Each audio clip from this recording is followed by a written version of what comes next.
What is up, my beautiful people? Hope you're having a wonderful day. Exile451 here with yet another daily dose of Reddit Happy. Gonna revisit a sub I haven't been to in a long time, r/Faith in Humanity. It's not a super active one, so this is probably the last time we'll go there for a good while. That having been said, sit back, relax, and enjoy the video. The most meaningful $35 I've ever earned. This actually happened quite some time ago, maybe August, but I never found this sub until now. Recently, I was looking to clear up some space by selling my old gaming systems. I decided I could part with my GameCube. Oh, Animal Crossing, how I miss you. So I posted it on Craigslist for $35. I got a call the same day from a guy who said he was really looking for a system for his daughter, but couldn't afford the newer systems like the PS3 and Xbox. He seemed very sincere, and the fact that he didn't mention the reason he was buying it until I asked made me believe he wasn't just trying to get a lowball price by using pity. We ended up talking for a while, and he tells me his life story, which was incredibly brutal, by the way. And eventually, I decided that I'd drive the GameCube to his house and pick up the $35. I arrive at this shoddy little house. Looks maybe like a one-bedroom. It looks really neat and clean despite its size. The guy comes out and I can see his daughter looking through the window trying to see what's going on outside. Now that I think about it, I'm pretty sure he told his daughter he was getting something for her since she was being incredibly sneaky about looking outside. Anyway, I hand him the GameCube, and at this point, I've just gotten an amazing new job and am pretty much loving life. I tell him to keep the money and for his daughter to enjoy the GameCube. He is baffled. He hugs me and tells me I don't know how much this means. It's $35. No biggie. As I'm walking back to my car, I can hear the little girl screaming with excitement that she will be able to play Mario Kart. I threw in some games with it. And so I drive off with a smile.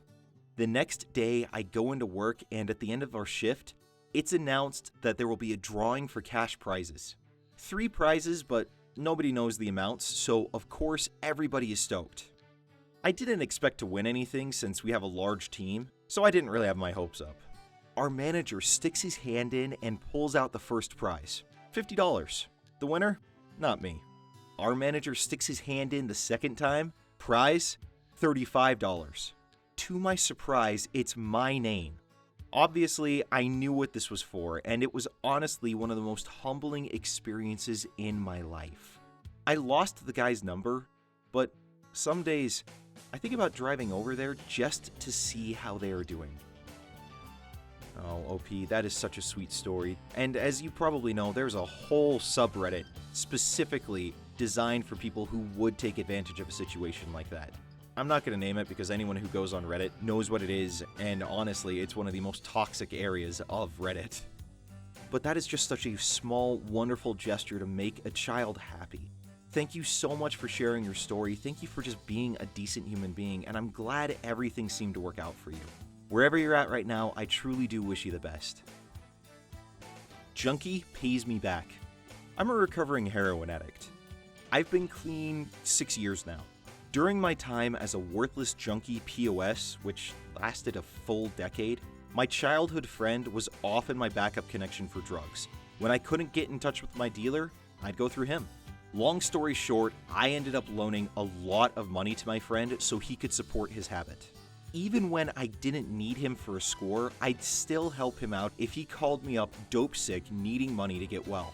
I held a good job that paid well, and still do, while he was down and out, doing whatever it took to survive. Therefore, I justified it by thinking he'd start stealing or do worse things to get money if I didn't. I never remembered exactly how much money I loaned him. He always promised to pay me back, but it was a lot. 6 years ago, my boss found out about my addiction and gave me 2 choices. I go to rehab and get clean, then return to work when I'm healthy, or I continue to use and get fired. I chose rehab. Part of getting clean was to cut ties with anyone I used with, which meant my childhood best friend. I told him what was up and offered to pay his way into a treatment facility, but he declined. So I deleted his number and didn't hear from him again. Until last week. I got a message on social media. "Hey, I'm clean, let's meet up." Turns out, he ended up using for another 5 years, nearly dying twice from an overdose before being court-ordered into a drug rehabilitation center. Now, he's working for his old man's company.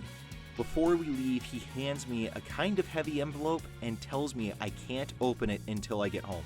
I opened the envelope to find $2,980 in it, along with an old piece of notebook paper that had dates written on it with cash figures next to each one. Turns out he kept track of every dollar I loaned him over the years. Dang, when you think drug addicts, you don't think that they're necessarily going to be that forthcoming and honest about who they owe money to. You generally think of someone who's got their life completely in shambles. That is such a wonderful story of someone following through on a debt that they felt they owed. As you probably know, OP, not everyone who goes through a drug addiction comes out the other side quite as well put together as the two of you have. Your story alone of just overcoming drugs is incredible, but for him to be able to take responsibility to this degree just shows that it doesn't matter who someone is, they can still be an honorable person. Thank you so much for sharing your story, congratulations on getting clean, and wherever you're at, I wish you the best. Baby brother barely survived. My youngest sibling was born at 24 weeks when my mom had complete placenta previa. Placenta completely detaches and basically she goes into immediate labor. He was born in June and spent the whole summer in the NICU. Didn't come home until September. Because every day was a guess whether he would survive or not, my parents were always there with him when they weren't at work to potentially spend their last minutes with him. He suffered multiple strokes, seizures, and ended up with a track for 2 years. During that summer, somehow someone from either my parents' church or the neighborhood found out about the situation.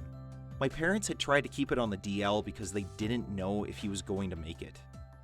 So, people from their church and neighbors we had never met came every single day for 3 months to bring us casserole dishes, desserts, any kind of food to make sure all my siblings, including the baby, there are 10 of us, and I were well fed and that my parents didn't have to worry about money while struggling with hospital bills.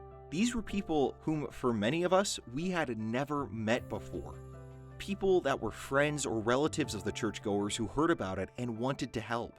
Eventually, my parents asked the pastor to request that they just keep baby Joe in their prayers because people were so generous, we had plenty of supplies. Every time I go back home and see that happy, completely healthy little 6-year-old, I am reminded that there is indeed some good in the world. I wish I knew all of these people so I could thank them profusely for everything they did. It was so hard being 16 and taking care of all my siblings, not to mention constantly worrying about Joe and if the last time I saw him would be the last time I would ever see him. It made a huge impact on my life to see complete strangers go out of their way to take care of a group of kids they didn't even know. Wow. You know, I don't open up too much about my personal life, but OP, this is something I can distinctly relate with. Not going to go into too many details, but my family was in a very similar situation with the youngest of my siblings as well. So I've been in that situation where neighbors and church members came together and honestly, we had so much casserole too that we just got sick of it, which it sounds like it's the same deal here. It's amazing to see communities come together like that just to help people that are struggling, to help people in need like that. And it really is one of those things that goes a long way to reaffirm your faith in humanity, that there are still good people out there. Thank you so much for sharing your story. I'm truly appreciative of you doing so, and I'm so glad to hear that little baby Joe pulled through and seems to be a happy little boy now. Small gesture that made me feel awesome. So, one night around midnight a few weeks ago, I was walking home from the laundromat. It was hot, late, and I was broke and starving. So I decided that with my last $5, I'd go to Burger King. When I got there, the inside was closed, but the drive-thru was open. Not having a car, I walked up to the window and was ignored. So, as I was walking away, someone was driving up. So I asked him if he would be kind enough to order my food for me. He said yes, and I gave him my order and my cash, and I went to the other side and waited. So he drove up with my food and my crumpled up change. I thanked him, and he drove off. When I uncrumpled the cash to put it in my wallet, I realized that it was my $5 bill. The dude bought me my Burger King. I know it's not a big deal, but I can't remember the last time a complete stranger did something nice for me like that. It cheered me up to no end. So I just wanted to share my story. I hope it can make someone else smile, or give them the motivation to make a similar gesture for a stranger. That's all. Verdict: faith in humanity restored. Well, that may be a short story, but it is a good one. It just does go to show that there are good people out there who will just do good things for others out of the kindness of their heart. Honestly, for him, $5, probably not the end of the world. He's probably doing all right. But for you, it meant everything. There are good people out there, and he just seems to be one of them. Not everyone is a heartless dirtbag like we're constantly being bombarded to believe. Thank you so much for sharing your story, and I really hope that you're in a better situation now than you were then. That was r/faith in humanity, and if you want more stories of people going out of their way to help others, then check out the links in the description below. Thank you all so much for tuning in today, for watching this video, and for being a part of the channel. If you enjoyed what you saw, feel free to hit that like button and subscribe. Also, check out the channel on social media in the description below. Now you go out there, have a great day. I will see you all tomorrow. Until then, I'm Exile451. Stay beautiful, people.